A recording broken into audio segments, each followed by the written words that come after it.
This could blow the Lakers apart. Rich Paul, LeBron's agent, was publicly confronted by Luka Doncic and Austin Reaves' camp. And it all started with a weird comment he made suggesting trading either of them or both. I were the Lakers, I would give serious consideration to moving Luka. I can get Luka and Austin are redundant. I'm fine either way. But that's only the tip of the iceberg. That comment sparked a full-blown confrontation, so big that people had to step in. Oh, and he didn't stop there. Rich Paul went on a whole media run, tearing into Luka and Reaves while spinning narratives to protect LeBron. I've got the inside story, the full context, and why this could seriously threaten LeBron's final chapters in the NBA.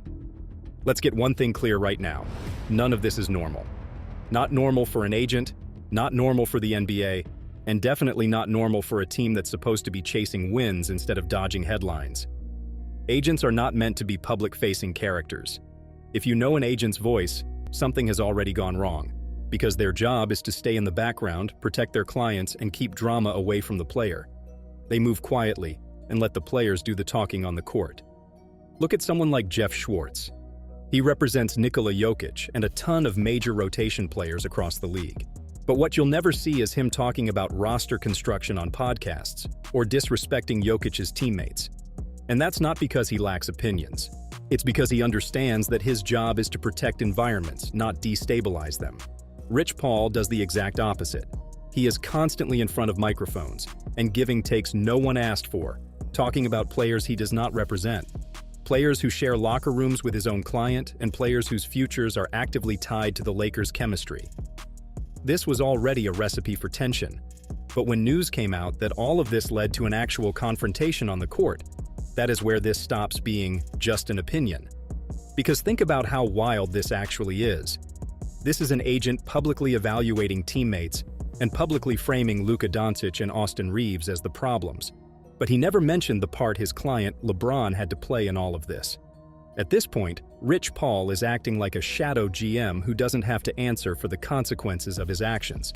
And he is acting like a shield for LeBron James, someone who passes the blame to other players while LeBron is left out of all of it.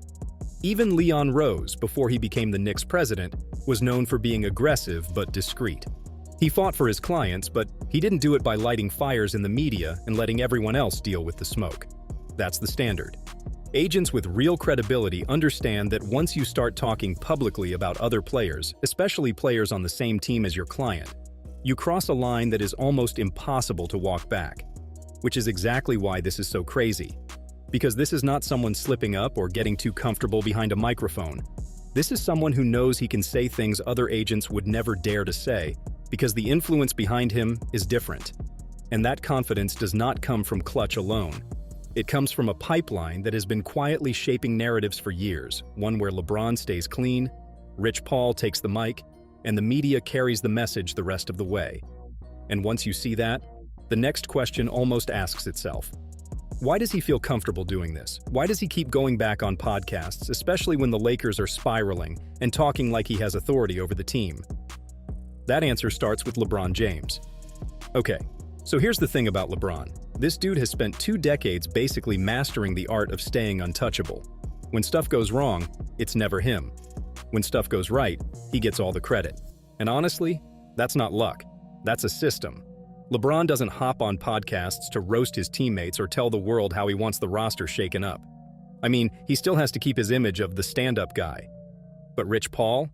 That's where the magic, or chaos depending on how you see it, happens. Paul can say anything, anytime about anyone. And the wildest part is that everyone in the league can see it, and people are starting to talk. Take the Reaves situation, for instance. Skip Bayless tweeted this about Rich Paul and LeBron. LeBron's agent, Rich Paul, says on his new podcast, the Lakers should trade Austin Reaves for Jaren Jackson Jr. LeBron says this is strictly Paul's opinion. No input from LeBron. Yeah, right. Like we all don't know how this works. LeBron stays clean, Paul plants the idea, the media amplifies it, and suddenly the narrative is out there without LeBron lifting a finger. And this isn't a one-off. If you look at the timing of Paul's media appearances, it's just weird. All it takes is for the Lakers to hit a rough patch, and suddenly, Rich Paul is everywhere framing narratives. And it never lands on LeBron, never, which is ironic when you consider that the Lakers have been having a couple of losses recently, since LeBron came back. In fact, If we're talking numbers, the Lakers' defense is noticeably worse with LeBron on the court this season. When LeBron is playing, the Lakers' defensive rating sits around 119.3, and when he's off the court, it drops to about 116.8, a full 2.5 points better per 100 possessions. That may not sound huge, but in the NBA, that's the difference between a lottery-level defense and a pre-All-Star team defense. And that's not all. The Lakers have even posted a better win percentage without LeBron than with him. The Lakers have gone 11-5 without him compared to 8-5 with him. And in all of this, you'd think the problem would be obvious. Now, why on earth would he go on another podcast and this time not blame just Reaves or Luka? He blamed the whole Lakers team and said they weren't strong contenders. Like, I personally don't think the Lakers are good enough to be contenders right now. Not right now. When you say contenders, what do you mean? I don't think they have enough to get to the Western Conference Final. This has to be another level of delusion, because why is everyone else getting the blame, but not the 41-year-old who refuses to retire and keeps dragging the team down? At the end of the day, Rich Paul is basically doing what no other agent in the league does. He's taking LeBron's image, his brand, his legacy, and he's using the media to protect it, amplify it, and manipulate narratives. And all the while, LeBron doesn't have to say a single word. And it's on one of these podcasts that Rich Paul dropped the most controversial statement that shook the entire NBA to its core. Because it wasn't just what he said, it was how he said it and who it targeted. On that podcast, without hesitation, he said, "Luka doesn't play defense." Yeah, he literally said it like that. Not Luka needs work on defense, not Luka's defense has been inconsistent, but flat out framing it as a major weakness. At a time when Luka is leading this team in scoring and facilitates almost every offense with elite playmaking. Remember what I said earlier about the timing of his takes? Yeah, but the guy didn't just stop there. He went even further and called Anthony Davis, the guy who was traded in order to get Luka, the real defensive championship piece. Think about that for a second. That's not just complimenting AD. It's basically telling Luka, yeah, you're the problem, buddy. And here's where it gets really funny. Paul also praised Nico Harrison, the GM who made that trade happen and publicly backed his vision. He talked about Harrison's thinking like it was brilliant, as if Harrison's mantra of defense wins championships was some hidden chess move that suddenly justified trading a generational offensive talent like Luka. Just to show you how ironic this was, Harrison was fired just a couple of months ago after the Mavericks management realized how much of a mistake they made with that trade. And you know what makes it even messier? The Mavericks are now struggling without Luka. They're sitting in the lower half of the West, trying to find a way to salvage their season after losing arguably the league's most dynamic offensive player. And Luka? The dude is putting up 37 points, 9 assists, and almost 8 rebounds per game this season for the Lakers. He's clearly a superstar, but according to Paul, defense is the hill he's dying on. Meanwhile, he's trying to frame AD as the championship piece, conveniently ignoring that AD isn't exactly the same defensive force he used to be, and the Mavericks are struggling defensively with him. Rich Paul is cherry-picking facts to make Luka look bad, and it's scary how effective it is at shaping perception. And it's not just personal targeting, it's strategic. By framing Luka as the defensive problem and AD as the anchor, Paul is subtly telling the league, the fans, and even free agents, the Lakers' future isn't as secure as it looks. And while he's doing this, LeBron is completely insulated. This is textbook media manipulation done in real time. With the way he has stacked this, it's no wonder tension is building. And speaking of tension, if you think this ended with just that podcast comment, nah, that's the setup. Because it wasn't just Luka he came for. But this time, it led to a full-on confrontation on the court. It all went down on January 14th at halftime at the Lakers-Hawks game. The fans were on edge, and there was obvious tension in the Lakers team. The kind of tension that's been building for weeks. Why? Because after he had spewed that trash about Luka, this dude went on yet another podcast and straight up said, if he ran the Lakers, he'd call Memphis and include Austin Reaves in a trade for Jaren Jackson Jr. If I was the Lakers, I would probably be targeting the Memphis Grizzlies as a trade partner For? Jaren Jackson. Yeah, that'd be a great fit. I would. For whom? You could say, let me withhold that, but this comes with Austin Reaves. This comes with a very unemotional attachment. Let that sink in. This is a player who is currently on the Lakers, who's been grinding his ass off next to LeBron, and he's literally being put on the chopping block by someone who doesn't even represent him. Now, if you're thinking, it's just talk, nah. In the NBA, this is like slapping someone in front of the whole league, and it didn't stop there. On another episode, Paul went even further, implying that Austin should just accept being the sixth man, sitting there quietly while stars like Lebron get the spotlight. Really, Austin Reaves, and who knows what happens by the playoffs, is Ginobili, right? In an ideal world, on a championship team, he's the killer sixth man, right? Yeah. On the Spurs, he'd be the sixth man, right? Especially back in the day. The Spurs made that decision, and you know what Ginobili did? He embraced it. Right. And how many championships they win? 5. Yeah. It's those type of decisions to be made. You don't even need to be an insider to know that's disrespectful. And yes, reporters and analysts called it out immediately.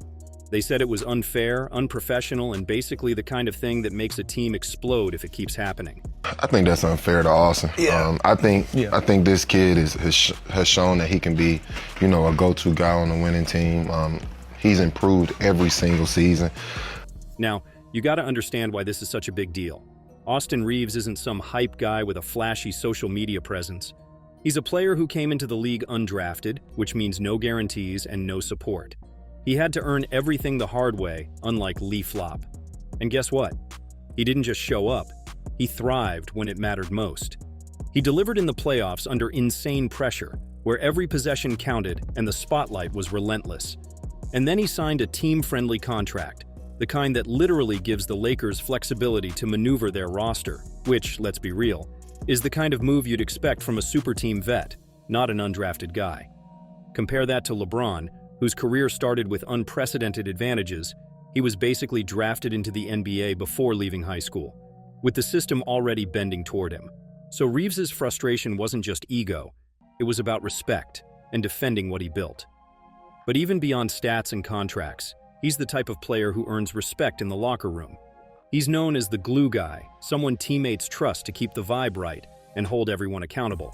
With his growth and the way he's continuing to improve and the trajectory that he's on right now, I have to disagree. I think he's earned the right to be a starter. I think he's a household name at this point in his career, and I think he'll only continue to get better. You can't just say sixth man to a guy like that without stirring serious resentment. And with him not being a Klutch client, it makes it obvious why Rich Paul is comfortable with publicly targeting him. So, with all of that going on, and now you throw in these targeted comments.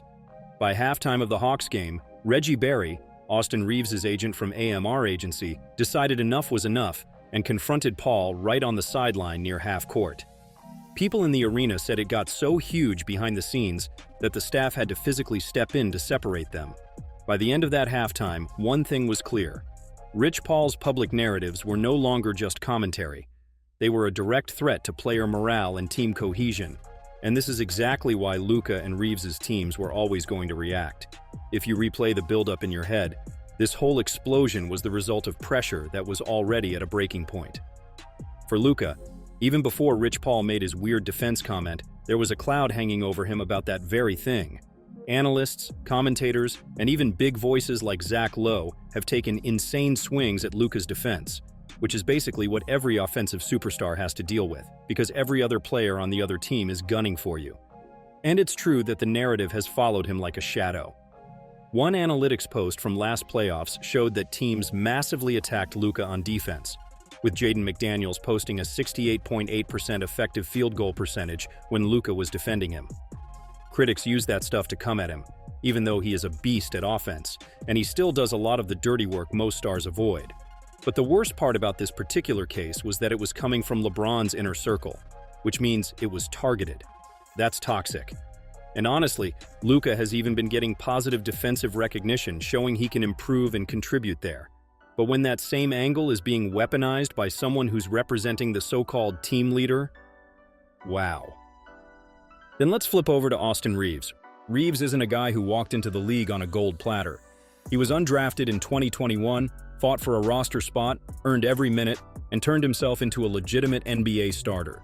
The guy literally came from nowhere and started making 20-plus points per game in the 2024-25 season, starting most games, leading Lakers scoring at times, and turning into one of the most efficient shooters in the league. He's the definition of hustle.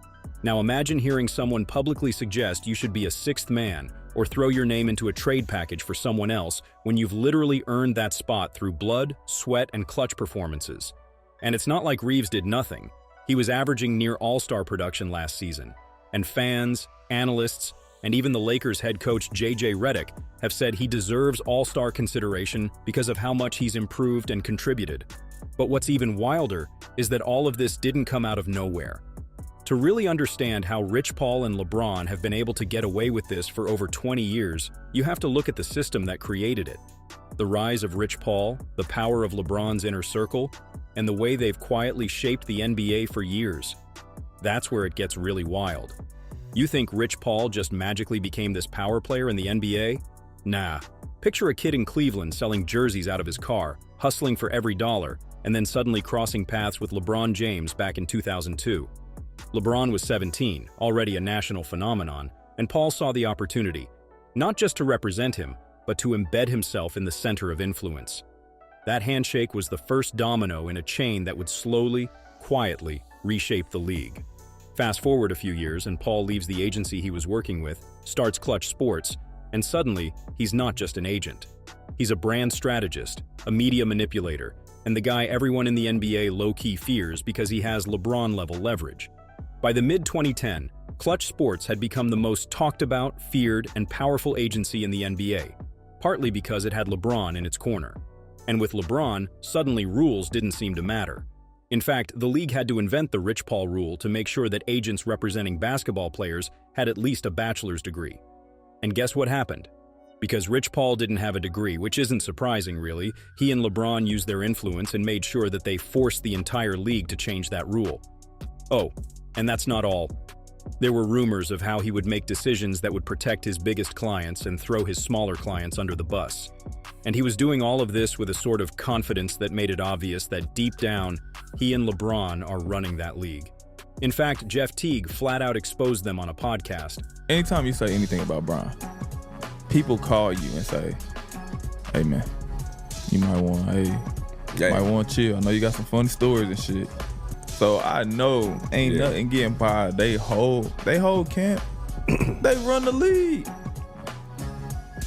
They whole camp run the league. That's not an exaggeration. It's what NBA insiders talk about off camera. Even legends like Charles Barkley have called them out for acting like bullies, manipulating teams and narratives in ways nobody else could. You know how that group works. They try to trade their players to where they want to. Talk about the Rich Paul Klutch Sports. Yes, they do it the way they want to. Anthony Davis. And it's not hard to see why. Over the last 20 years, LeBron's influence on roster construction, coach hiring and firing, even front office decisions, has been insane. Ask Russell Westbrook or David Blatt or even Frank Vogel. Players and coaches are traded or left to rot, depending on whatever LeBron and Rich Paul desired. And LeBron? He steps back, smiles, and acts like he knows nothing, while he lets his people do the dirty work. You can see the pattern in everything. Remember Nerlens Noel? Yeah, allegedly, Paul told him to turn down a $70 million contract, and then went radio silent immediately. He saw that Noel's value tanked. That's what I meant earlier when I talked about how his mid-tier players are often ignored and treated like pawns. Then there's Anthony Davis, whose trade demand got him fined $50,000. Everyone knew that Paul publicly pushed it and manipulated narratives, but the NBA didn't stop him, because LeBron's agent somehow shouldn't face the same consequences as every other person in the league. And that's just insane to me. And don't forget Mark Termini, the veteran agent who sued Paul for $4.9 million over unpaid fees, and these included even LeBron's deals. These are just a couple out of a long list of legal issues and scandals surrounding this guy. Even Bronny James being drafted to the Lakers was totally orchestrated by him and LeBron. Because tell me why Bronny, who is an average player at best, gets drafted to his father's team over other eligible players who definitely deserve that spot over him? Yeah, exactly. So here's the deal. The Lakers are sitting in a weird spot right now. They've got talent and they've got a roster that, on paper, should be way better than what we've been seeing. But the whole Rich Paul drama isn't just noise. It's poisoning the team from the inside, and it's only going to get worse if they don't address it. You can't build a championship culture when your own agent is publicly talking about trading your players like they're monopoly pieces. Rich Paul has been untouchable for years, and LeBron's shadow gives him power most agents only dream of. But here's the reality. The NBA is shifting. Luka Doncic isn't just a rising star anymore. He's the new king, and everyone is starting to see that the old LeBron controls everything script isn't going to hold up forever. So for the Lakers, the path forward is clear. They need to protect their own players, start controlling their locker room narrative internally, and stop letting outside voices destabilize the team. That means cutting through the noise, addressing Reaves and Luka's concerns, and making sure the focus stays on basketball, not backroom power plays. As for Rich Paul and LeBron, there's a fine line between influence and interference, and they're dangerously close to crossing it. If Paul keeps publicly undermining teammates or speculating on trades like this, it won't just anger players, it will affect LeBron's entire legacy. So they can either recalibrate while they still can, or continue pushing the chaos, and the league will still move on without them. So the question is, do they double down on the Paul-LeBron playbook and risk losing Reaves and Luka's trust? Or do they finally put the team first and shut down this chaos before it destroys the entire team?